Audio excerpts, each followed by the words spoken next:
สนิทกันเป็นเพื่อนใจกันอย่างคืนกบตั้งแต่เรียนมัธยมม.1 ม.2 ม.3 4 5น้องจบม.ปลายก้าวสู่มหาลัยก็เลยห่างลาพอน้องมีขึ้นการศึกษาให้ลูกพอนางหาขึ้นบ่มีจึงต้องหยุดเรียนเป็นหนุ่มสามัญชนธรรมดา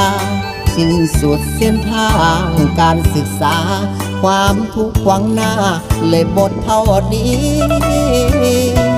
สมัยทุกวันเขาเลือกเป่าปริญญาตรีเฉพาะลูกสาวเพิ่นผู้ดีเพิ่นต้องให้มีอนาคตไกลเป็นหนุ่มบ้านนอกยังคักตอกอีแตนไทยนาย้อนเฮาเรียนจบม.5อาชีพไทยนาอยู่กับผ้าไทยสัญญากับดินว่าจะบ่หนีทิ่มหน้าป่าให้เพราะการศึกษาบ่กว้างไกลจึงต้องอาศัยพื้นนาทำกินขอบใจเพื่อนหาที่ยังหูจากเขาสาวนา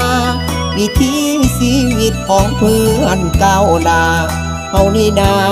ขันต้มงมดินผลิตข้าวเปลือกก่อนเป็นข้าวสารซื้อขายกันกินบ่าวปริญญาเก่งเรื่องลุยดินทำมาหากินอาชีพสาวนา